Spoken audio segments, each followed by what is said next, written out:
La seguridad del crecimiento en Cristo.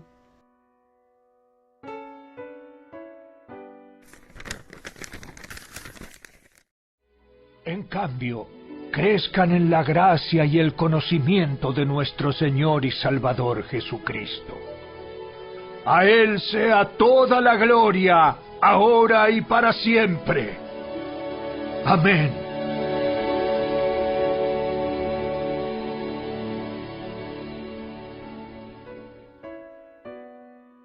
La puerta que conduce al creyente a crecer en la gracia y el conocimiento de Cristo y de su amor tiene 3 llaves. La primera llave es la de su presencia ante el trono de la gracia para hablar con Dios libre y confiadamente por medio de la oración. La segunda es su espera ante su palabra para que Él nos hable y nos revele su divina voluntad y sus santos propósitos. La tercera no es el fervoroso y arrobador canto de las alabanzas, ni el despertar de las intensas emociones espirituales, por más maravillosas que sean estas experiencias, sino el cumplir calladamente los deberes diarios con corazón alegre y para la gloria de Dios. ¿Qué se requiere para que un niño crezca sano? El recibir a Cristo como Señor y Salvador es la decisión más importante de la vida. Dicho acto de fe da principio a una nueva vida, así como la vida física requiere de alimentos, aire, descanso y ejercicio, así también la vida espiritual requiere de ciertas condiciones para su crecimiento y desarrollo. El sustento para el bienestar espiritual está provisto en estas 5 bases del crecimiento en Cristo. Leer la Biblia equivale a comer. Orar equivale a beber. Congregarnos equivale a relacionarnos con los que nos rodean. Testificar equivale a hablar. Obedecer equivale a ejercer las disciplinas de la vida. Primer base del crecimiento cristiano. Para crecer debemos leer la Biblia. Hasta que yo llegue, dedícate a leer las Escrituras a la iglesia y a animar y a enseñar a los creyentes.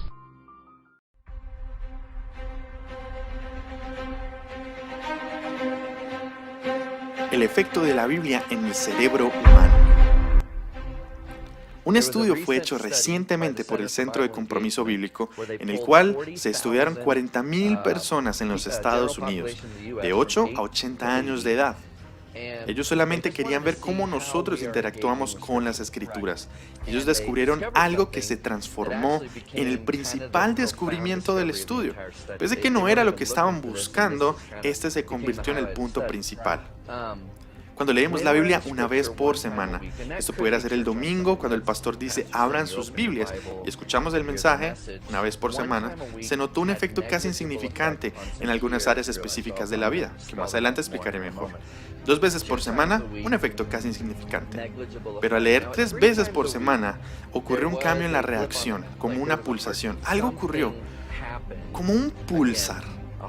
Pero el descubrimiento más importante es cuando leemos la Biblia 4 veces por semana, el efecto se potencializa de manera increíble. Lo más esperado sería 1 o 2, de forma gradual, el impacto y el efecto en mi vida, pero literalmente fue 1, 2, 3, 4.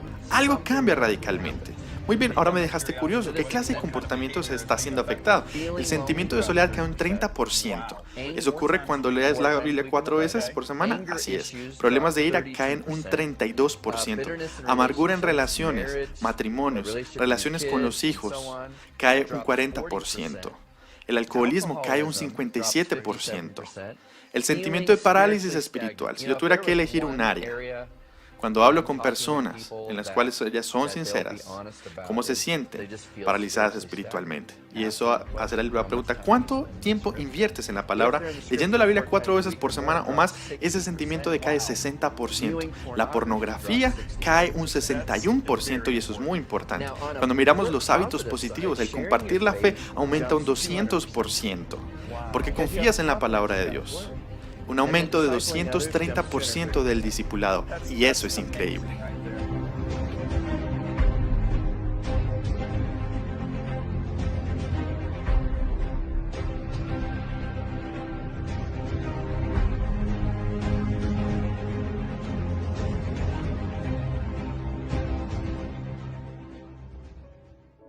Debemos ocuparnos en la lectura de la Biblia tanto como nos ocupamos de mantener nuestro cuerpo físico. Nadie pensaría pasarse un mes sin alimentos, porque si no, se debilita y enferma y se puede morir. Igual es en lo espiritual. Si descuidamos la lectura de la Biblia, nos enfermaremos espiritualmente y el pecado se manifestará en nuestras vidas. Número 1. La Biblia es nuestro alimento.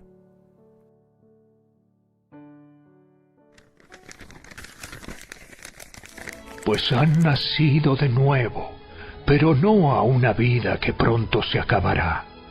Su nueva vida durará para siempre, porque proviene de la eterna y viviente palabra de Dios.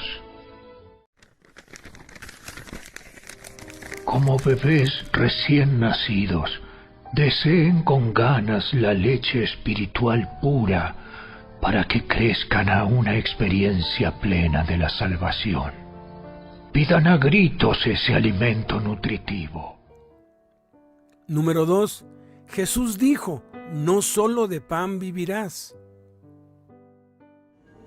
Jesús le respondió, escrito está, no solo de pan vive el hombre, sino de toda palabra que sale de la boca de Dios. Número 3. Es el deber de todo discípulo.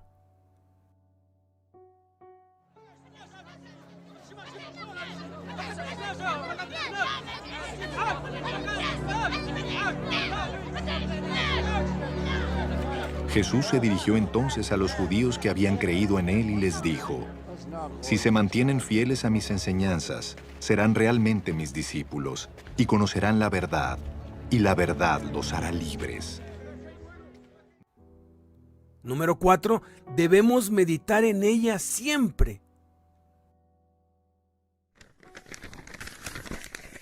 Sino que se deleitan en la ley del Señor, meditando en ella día y noche. Son como árboles plantados a la orilla de un río, que siempre dan fruto en su tiempo. Sus hojas nunca se marchitan, y prosperan en todo lo que hacen. Número 5. Debemos leer todos los días.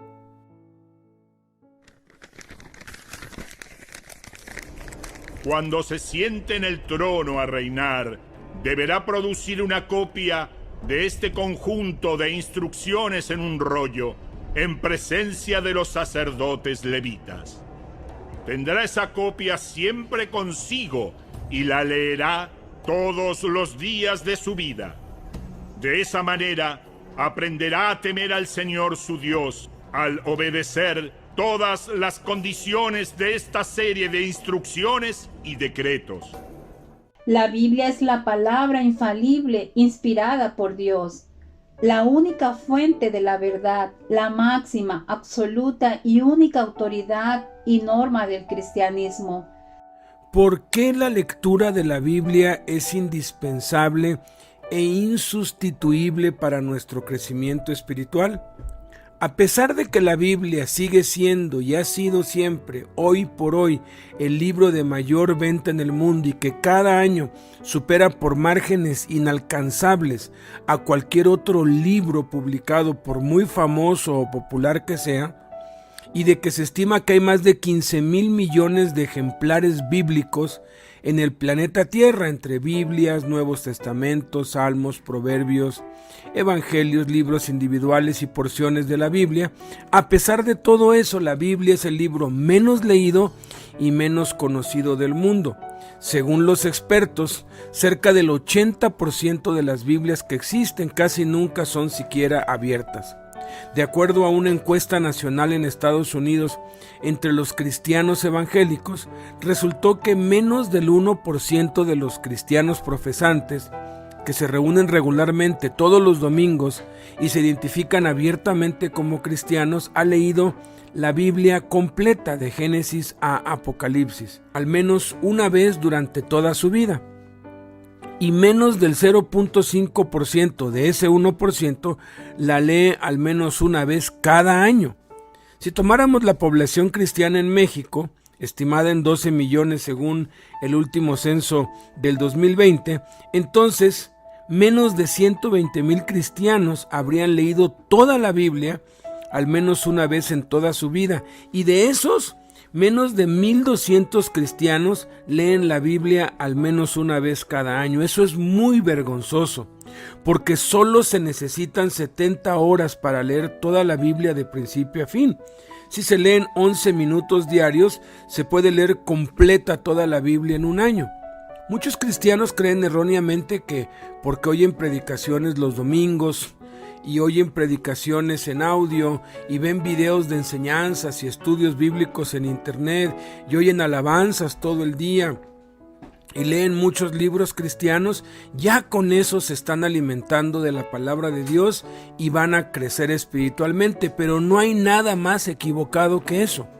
El Espíritu Santo, por boca del apóstol Pedro, nos manda que deseemos, como niños recién nacidos, la leche espiritual no adulterada, para que por ella crezcamos para salvación.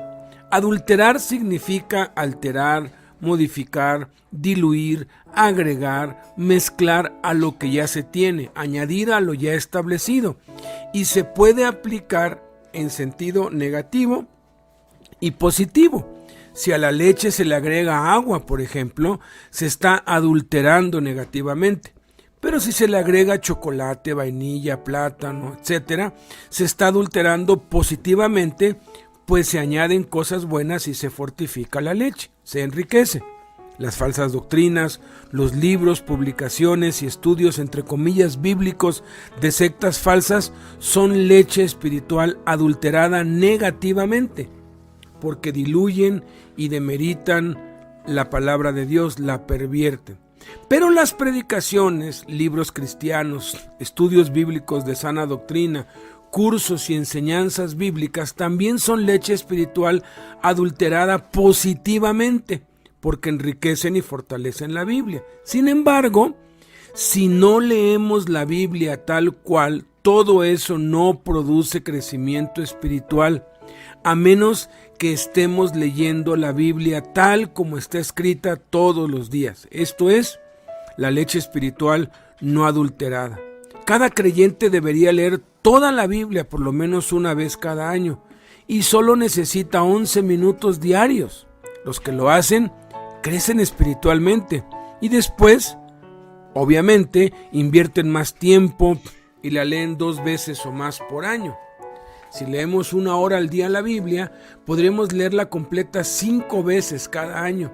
Y los beneficios son maravillosos y aumentan proporcionalmente al tiempo que nosotros invertimos en leer la Biblia. A medida que deseamos como niños recién nacidos la leche espiritual no adulterada, ya que por ella crecemos para salvación si es que hemos gustado la benignidad del Señor, agrega el Espíritu Santo. La lectura constante de la Biblia o la falta de lectura explican claramente por qué la vida espiritual, emocional, familiar, económica, laboral, social y de salud están como están. Todo se puede resumir parafraseando Josué 1:8. Para los que sí leen la Biblia todos los días, nunca se aparta de tu boca la Biblia y la lees todos los días. Y de día y de noche meditas en la Biblia para que guardes y hagas conforme a todo lo que está escrito en la Biblia. Por eso haces prosperar tu camino y todo te sale bien.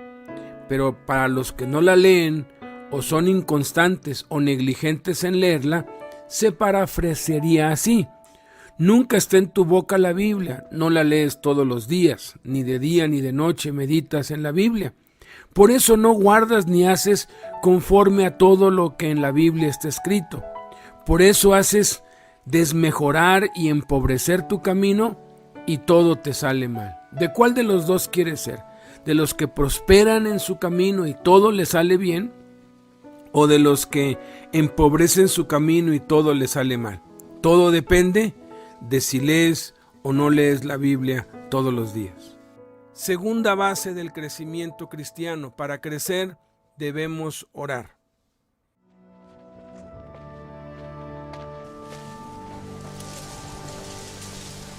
Luego fue Jesús con sus discípulos a un lugar llamado Getsemaní y les dijo: siéntense aquí mientras voy más allá a orar.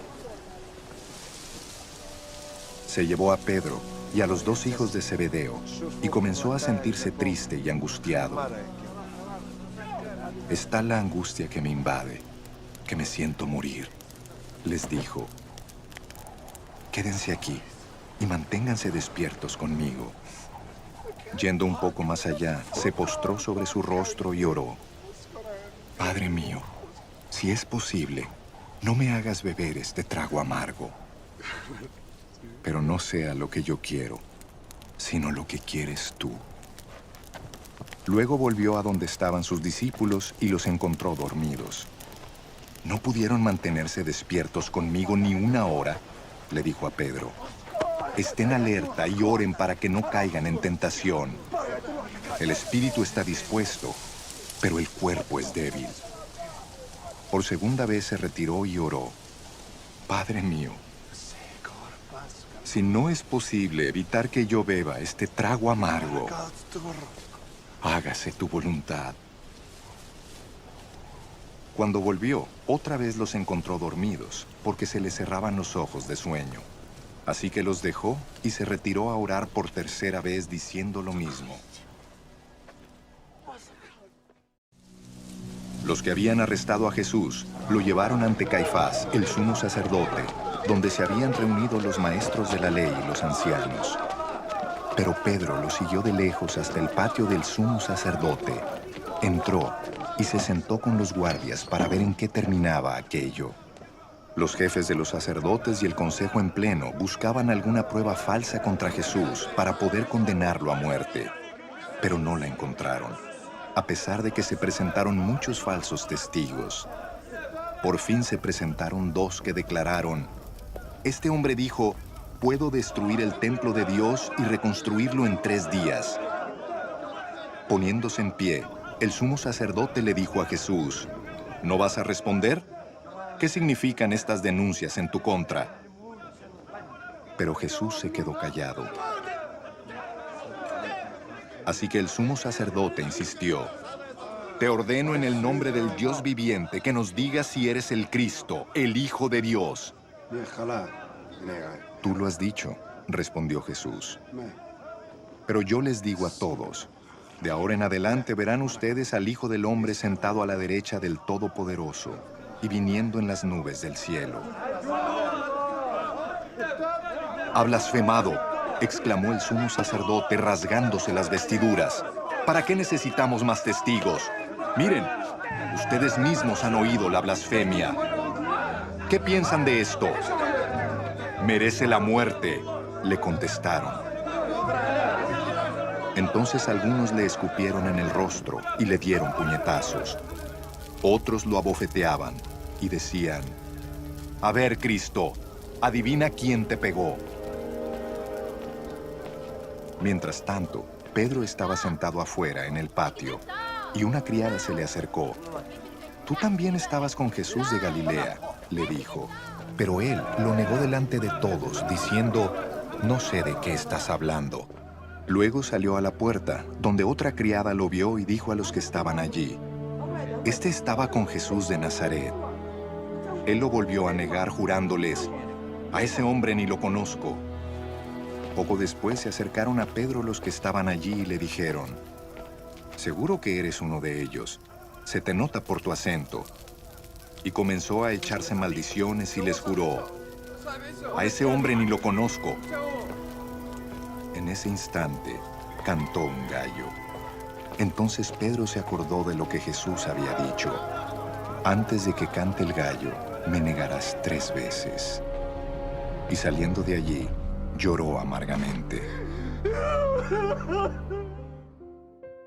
La oración es la práctica de conversar y compartir todo con Dios, nuestro amante Padre Celestial. Nada puede sustituir a la oración. Mediante ella, el cristiano puede vencer los problemas. A menudo, los fracasos y problemas de carácter se explican por la falta de oración. Debemos orar precisamente cuando hay problemas, en vez de quejarnos y murmurar. Cristiano que ora, deja de pecar. Cristiano que peca, es porque dejó de orar. La oración es el repelente del pecado y el medio por el que la iglesia se edifica en la roca y el cristiano aviva su vida en el Espíritu Santo. En la negación de Pedro vemos que 1. Jesús ordenó que veláramos y oráramos. 2. Debemos orar para no entrar en tentación. 3. Pedro fracasó por no orar y negó a Jesús. 4. Cristo triunfó y se mantuvo de pie porque oró. ¿Por qué podemos asegurar que la oración es lo más importante en la vida cristiana? El Espíritu Santo nos dice por medio de Pablo que se hagan rogativas, oraciones, peticiones y acciones de gracias ante todo. Empieza diciendo no que oremos, sino que ante todo que oremos. No es simplemente oren, es ante todo. Los exhorto ante todo a que se hagan rogativas, oraciones, peticiones y acciones de gracias por todos los hombres. Nos exhorta ante todo, por encima de todo, antes que todo, antes de servir, antes de cantar, antes de predicar, antes de evangelizar, antes de estudiar la Biblia, antes de comer, antes de trabajar, antes de hacer ejercicio, ante todo. También manda el Espíritu Santo, oren sin cesar, oren en todo tiempo. De los más de 250 mandamientos que dio Jesús, el mandamiento que más veces repitió fue oren. Por eso Jesús dijo, velen y oren, para que no entren en tentación. El espíritu a la verdad está dispuesto, pero la carne es débil. Y también aseguró, por tanto les digo, que todo lo que pidieren orando, crean que lo recibirán y les vendrá. ¿Por qué los cristianos nos consideramos derrotados con tanta frecuencia? La respuesta es, porque oramos tan poco. ¿Por qué los miembros de las iglesias que somos activos nos hallamos a menudo desalentados, alicaídos? La respuesta es porque oramos tan poco. ¿Por qué vemos a tan pocos que son traídos de las tinieblas a la luz por nuestro ministerio? Porque oramos tan poco. ¿Por qué nuestras iglesias no están ardiendo por el Señor? Porque oramos de veras con tan poca frecuencia. El Señor Jesús es el mismo ayer y hoy y por los siglos. Él tiene el mismo poder hoy que antes y que siempre. El Señor Jesús, nuestro amado Salvador, está deseoso de que los hombres sean salvos, hoy y siempre. El brazo de Dios no se ha acortado para salvar, pero Él no puede alargar este brazo a menos que nosotros oremos, que oremos más de verdad. Porque lo que mueve la mano de Dios, lo que desata el poder de Dios, es la oración. Podemos estar seguros de esto. El secreto de todos nuestros fracasos es el fallo de la oración privada. Lo repito, el secreto de todos nuestros fracasos es el fallo de la oración privada. Jesús dijo, cuando ores, entra en tu aposento y cerrada la puerta, ora a tu Padre que está en secreto, y tu Padre que ve en lo secreto te recompensará en público. De hecho, se puede demostrar fácilmente que toda falta de éxito, o sea, todo fracaso en la vida espiritual y en la obra cristiana, es debido a la falta de oración. Se trate de calidad o de cantidad. A menos que oremos correctamente, no podemos vivir correctamente y no podemos servir correctamente. Esto puede parecer una exageración a primera vista, pero cuanto más pensamos en ello, a la luz de las Sagradas Escrituras, más nos convencemos de que se trata de una afirmación correcta. No hay nada que tema tanto el diablo como la oración. Lo que quiere el diablo es impedirnos que oremos. Ese es su principal trabajo. El principal trabajo de los demonios y de Satanás es impedirnos orar. No le importa al diablo vernos hasta la coronilla trabajando en la obra, siempre y cuando no oremos. No tiene ningún temor incluso cuando nos ve estudiando la Biblia con diligencia, siempre y cuando dejemos de orar al hacerlo.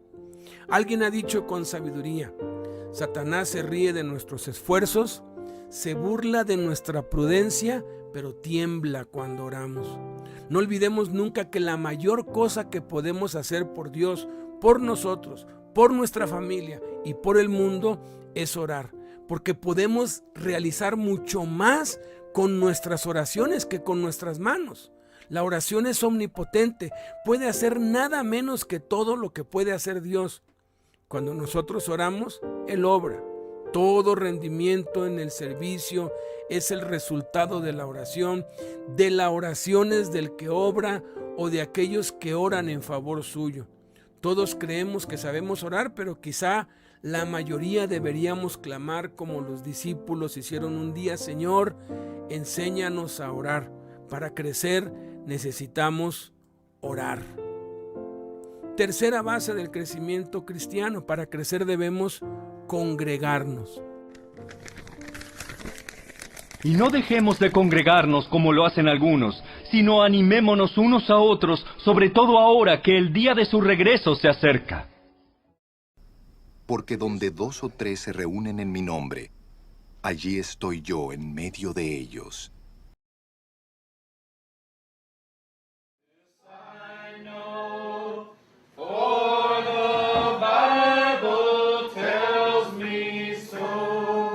Las iglesias sencillas no son una iglesia encogida, sino más bien son una familia.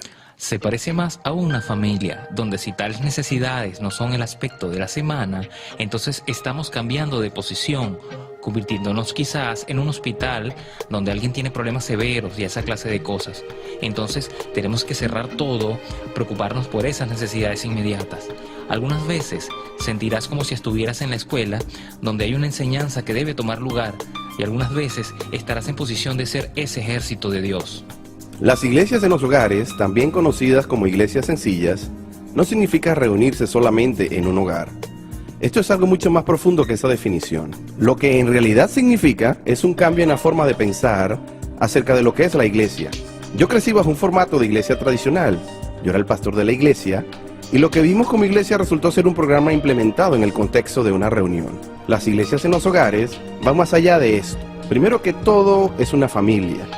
Una relación de familia que dura 24 horas al día. Una clase de relación en la cual entras con un grupo de personas y es entonces cuando empiezas a reunirte, pero no estás limitado a simples reuniones. En segundo lugar, va mucho más allá de desarrollar un programa. Podemos decir a manera de broma que un programa es lo que hacemos cuando no sabemos escuchar a Jesús, ya que el elemento base de la iglesia en los hogares es que Jesús está presente y que cada creyente respira y vive eso. Jesús dijo: donde están 2 o 3 reunidos en mi nombre, he allí que yo estoy en medio de ellos. ¿Qué es lo que esto quiere decir? Pienso que Él simplemente quiere dar a entender que Él es la cabeza de su iglesia. La iglesia en los hogares es un estilo de vida. En cierto sentido no tiene que ver con simplemente reunirse, aunque la gente establece un compromiso para hacerlo con regularidad. La realidad de la iglesia de los hogares, en términos generales, es la idea de ejercitar la vida de Jesucristo en medio del pueblo.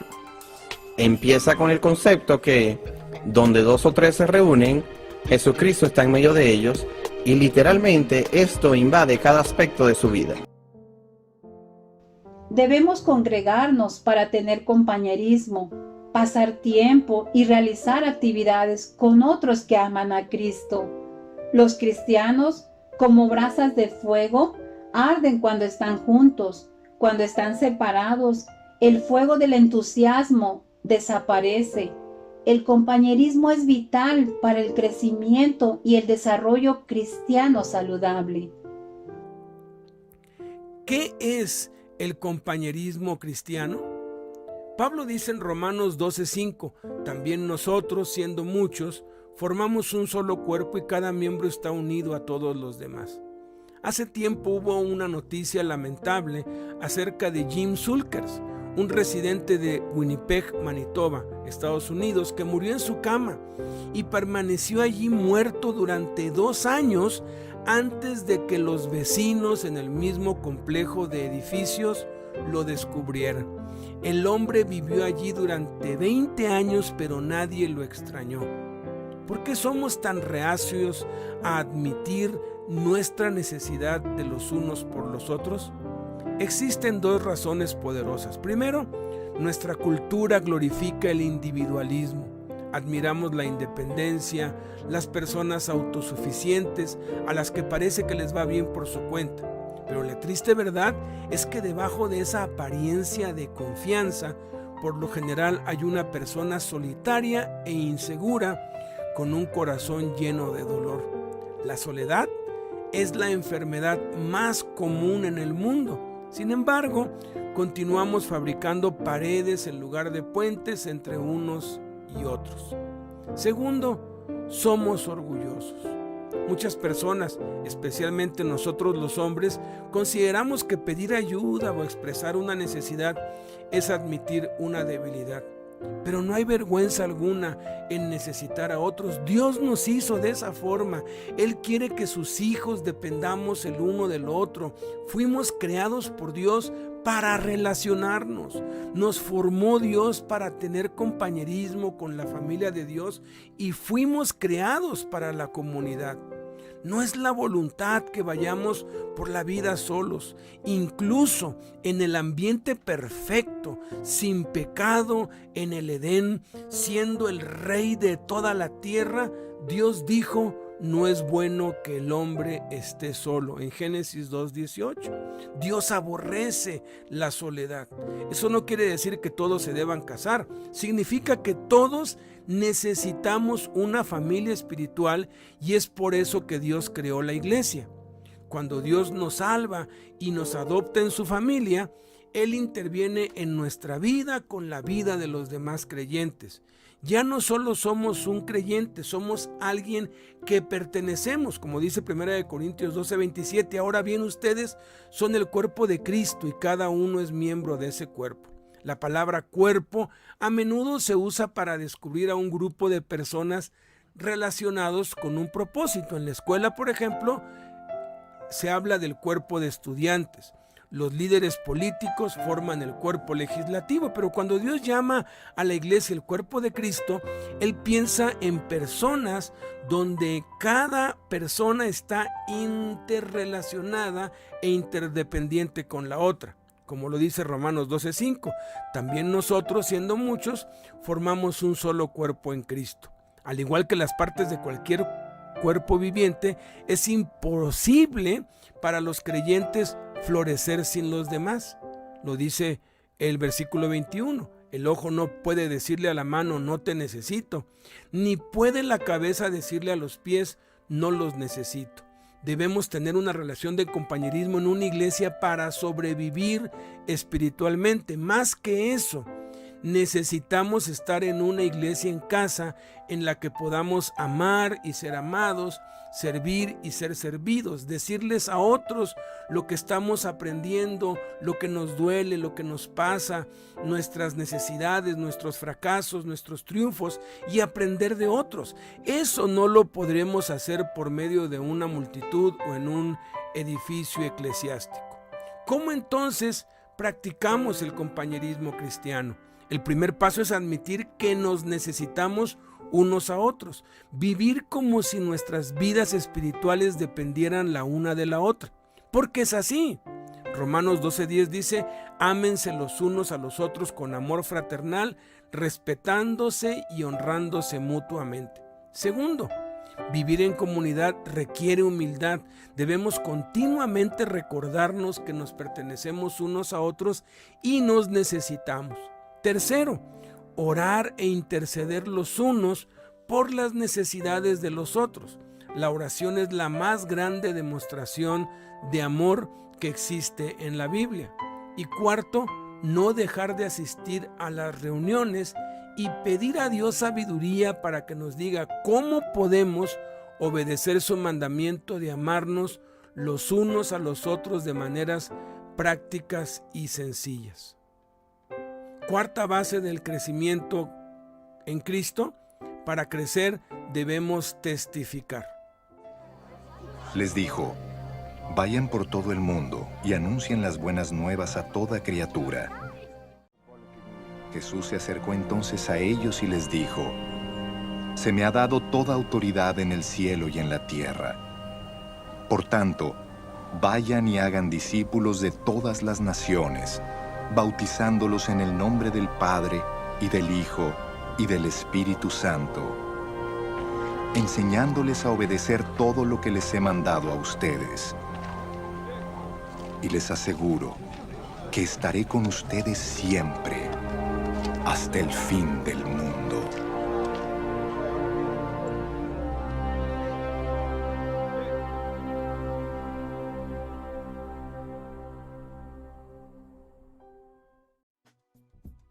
Pienso que la iglesia en los hogares es el mejor vehículo para mover el reino de Dios alrededor del mundo, porque es fluido.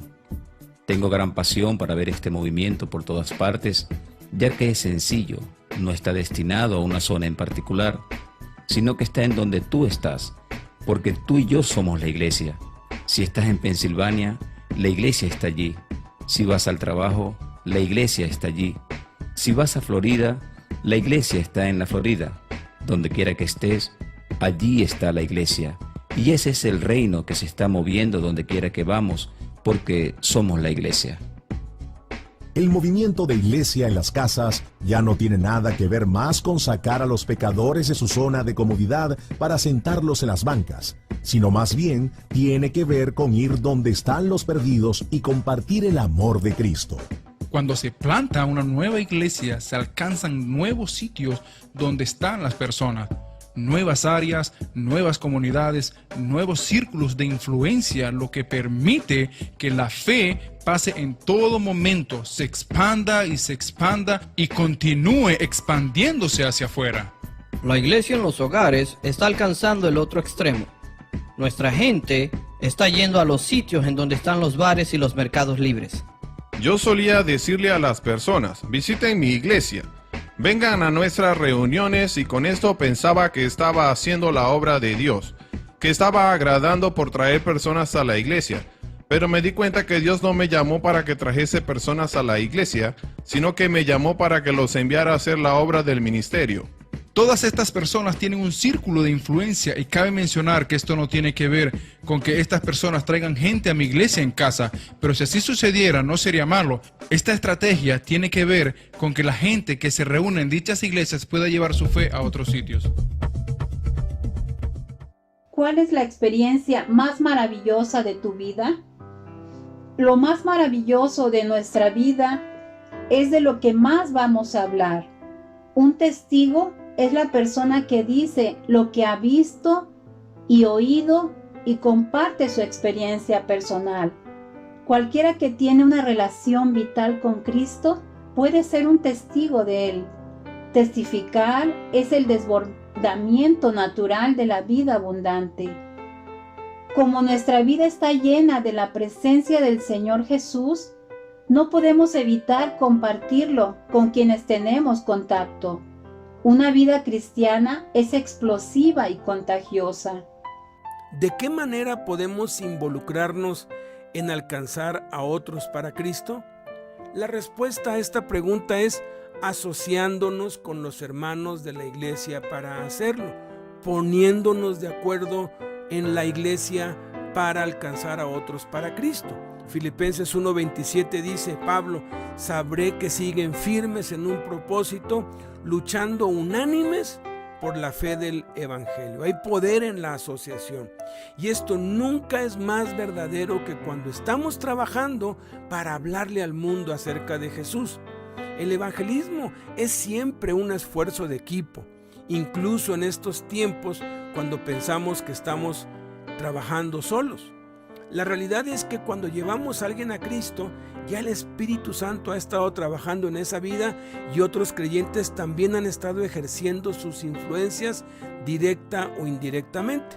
Así como lo expresó el apóstol Pablo: yo sembré, Apolos regó, pero Dios ha dado el crecimiento. Y dijo que debemos ser colaboradores al servicio de Dios, porque así como el rey Salomón dijo: más valen dos que uno, porque obtienen más fruto de su esfuerzo.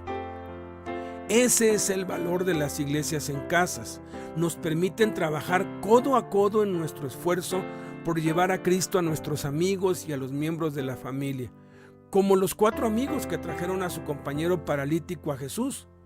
Podemos sacar fortaleza y ánimo los unos de los otros mientras traemos nuestros amigos a Jesús. En efecto, si nunca hemos experimentado el privilegio y el gozo de ayudar a alguien a venir a Cristo, hoy puede ser un día decisivo en nuestra vida al comprender que podemos ayudar a traer a otras personas a Jesús como parte de un esfuerzo en equipo.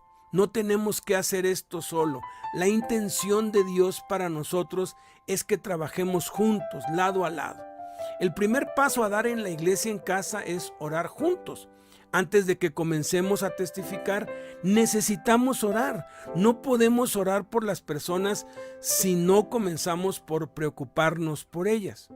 Aquí hay 4 maneras en que la iglesia en casa puede orar por los amigos y miembros de la familia que no son creyentes. Primero, ora por una oportunidad de hablar acerca de Jesús. Pidámosle a Dios que nos dé una oportunidad de hablarle a otros acerca de Cristo e invitarlos a venir a la reunión de iglesia en casa. No tenemos que dudarlo, Dios contesta esa oración. Segundo, pidamos a Dios que prepare los corazones de los que procuramos alcanzar. ¿Saben cómo Dios ablanda los corazones? Él envía lluvia. Cada vez que alguien está pasando por una tormenta en la vida, sabremos que Dios está ablandando el corazón de esa persona. Tercero, pide a Dios también que ablande tu corazón. Digamos: Dios, seré honesto, a mí no me preocupan tanto las demás personas, me preocupo por mí mismo, me preocupo por mis planes y prioridades y mi familia. Pronto Dios llenará nuestro corazón con una carga, lo cual es una palabra antigua que significa que tu corazón ahora está tierno hacia las demás personas. Cuarto, pidamos que el mensaje del Evangelio se difunda rápidamente y se le reciba con honor, al igual a como ellos hicieron entre los primeros cristianos, en 2 de Tesalonicenses 3:1. Ahora, seamos ingeniosos en la manera en que la iglesia invitemos a las personas por las cuales estamos orando. Se puede hacer una cena, una parrillada, una noche para ver una película, una noche para juegos de postres, un desayuno de alcance, una cena. Las posibilidades son ilimitadas. La Biblia dice esto: compórtense sabiamente con los que no creen en Cristo, aprovechando al máximo cada momento oportuno. Por último, aquí hay una oración. Yo voy a hacer una oración. Ojalá y ahorita mismo la pueda hacer junto conmigo, que podemos usar palabras más, palabras menos en la iglesia en casa. Oremos, ore junto conmigo. Padre, queremos que tú uses nuestra iglesia para alcanzar a uno más para Cristo. Desarrolla, por favor, Padre, en nosotros una profunda preocupación por los que no conocen a tu Hijo Jesús, y úrgenos a orar constantemente por la salvación de ellos. Sabemos que pagaste un alto precio para traernos a tu familia, Padre, y estamos de acuerdo contigo en que no hay nadie que no tenga esperanza o esté más allá del alcance de tu infinito amor. Guíanos mientras salimos a alcanzar en tu nombre y danos creatividad en nuestros métodos de alcance. Padre, te pedimos por fe que en los años siguientes nuestra iglesia en casa sea capaz de alcanzar a más de 20 personas para ti y las podamos discipular y enviarlas a repetir el proceso. Hacemos esta oración en el nombre de Jesús. Amén. Quinta base para el crecimiento en Cristo: Para crecer debemos obedecer a Dios.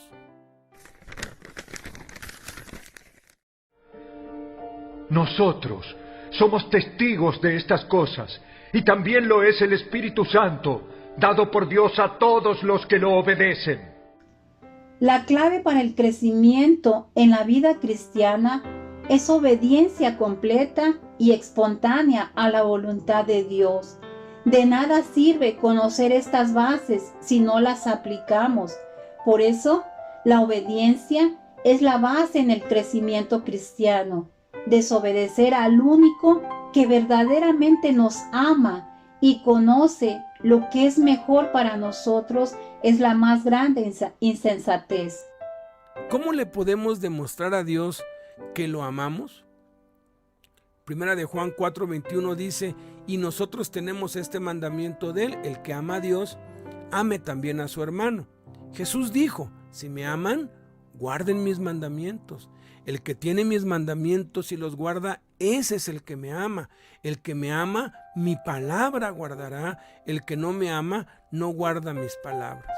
En Juan 13:34 y 35 Jesús dijo: este mandamiento nuevo les doy, que se amen los unos a los otros, así como yo los he amado. También ustedes deben amarse los unos a los otros. En esto conocerán todos que son mis discípulos, si tuvieren amor los unos con los otros. Le demostramos a Dios que lo amamos guardando los mandamientos de Jesús y amándonos los unos a los otros. El amor no es un sentimiento, es un acto de la voluntad. Dios nos dice que debemos decidir amar.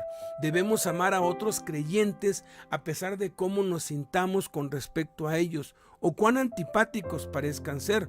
No importa lo difícil que esto sea, nosotros debemos activa, constante y profundamente amar a los creyentes que Dios trae a nuestras vidas, nuestras familias y nuestras iglesias en casa. Amar es un mandamiento. Nuestra decisión de amar es un acto de obediencia. Dios considera tan importante el amarnos los unos a los otros que nos dijo que debemos hacerlo en 1 de Juan 4:21. Y nosotros tenemos este mandamiento de él: el que ama a Dios, ame también a su hermano. Esta es una lección tan importante que el apóstol Juan constantemente describe el amor y la obediencia como sinónimos. Si amamos a Jesús, obedeceremos sus mandamientos. ¿Por qué la obediencia está relacionada con el amor? Porque refleja unidad entre los creyentes, una unidad de espíritu en nuestras familias e iglesias en casas que es básica para la obra del reino. Este es el mensaje que han oído desde el principio, dice Juan, que nos amemos los unos a los otros. Cristo derrota el mito de que el amor se basa en pensar cosas agradables o sentir emociones tiernas. Jesús lleva la definición del amor a un nivel más alto, donde la conducta y la creencia se combinan en una acción devota. El amor deja de ser un romance del patio de la escuela o una relación que dicta la compatibilidad. Por el contrario, el amor verdadero es y siempre ha sido el de una madre dando traspiés para llegar a la cuna de su bebé por quinta vez durante la noche, o el de un pasajero ofreciendo su lugar en un bote salvavidas para que alguien más del barco que se está hundiendo se salve. Amor es Cristo en la cruz, muriendo por nosotros, aunque todavía estemos perdidos en nuestros pecados. Jesús nos pide que veamos a las demás personas como hijos muy valiosos de Dios, que bien valen la inversión de nuestro tiempo, atención y energía. Como miembros de la familia de Dios, debemos decidir amar, no a quién amar. El amor requiere comunión, compañerismo. No podemos obedecer los mandamientos de Cristo si nos aislamos. Tenemos que estar relacionados con los demás para amarnos los unos a los otros. Estar en comunión nos da fuerza para abandonar nuestras relaciones de fantasía, en las cuales nos es fácil llevarnos con todos los conocidos y todos los conflictos se resuelven en concesiones felices. Dios nos formó a cada uno de nosotros de manera diferente y Él sabe que todos traemos a cualquier grupo perspectivas y necesidades distintas. Las heridas, los hábitos y complejos que se presentan en cualquier grupo crean un potencial para el conflicto, pero el diseño de Dios es usar ese conflicto para ayudarnos a crecer en Cristo. El amor conlleva normas altas. Jesús dice que debemos ser los unos para los otros, lo que Él es para nosotros. El amor de Cristo es desinteresado, sacrificial y sumiso a la voluntad del Padre. Sus normas de amor son personales, alcanzando a los que no lo merecen, mirando más allá de las faltas para ver las necesidades desesperadas de sus corazones que los llevaron a cometer esas faltas. Su norma es tan pasmosa que solo podemos alcanzarla si fielmente adaptamos Gálatas 2:20. Ya no soy solo yo quien se ama, sino que Cristo ama en mí a los demás. Y esta persona antipática que ahora yo amo, la amo por la fe del Hijo de Dios, quien me amó primero y dio su vida por esta persona tan poco merecedora de su amor que soy yo. Lo principal es esto: si de verdad queremos obedecer a Dios, entonces debemos amar y no debemos medir el amor según el mínimo de lo que podemos hacer, ni tampoco debemos limitarlo solo para aquellos que parezcan merecerlo. Nuestra norma del verdadero amor, que es la verdadera obediencia, es que Dios nos amó y envió a Jesucristo para que fuera ofrecido como sacrificio por el perdón de nuestros pecados. Jesús enseñó que el crecimiento espiritual se asemeja al crecimiento natural. Así como la vida física inicia con el nacimiento, así la vida espiritual inicia con el nuevo nacimiento. De acuerdo a las enseñanzas de Jesús, hay 5 niveles de desarrollo espiritual en los cuales debemos crecer. Nivel 0, no nacidos de nuevo. Nivel 1, recién nacidos en Cristo. Nivel 2, niños en Cristo. Nivel 3, jóvenes. Nivel 4, padres. Por eso debemos practicar estas bases del crecimiento en Cristo para crecer en la gracia y el conocimiento de Jesús hasta reproducirnos en otros.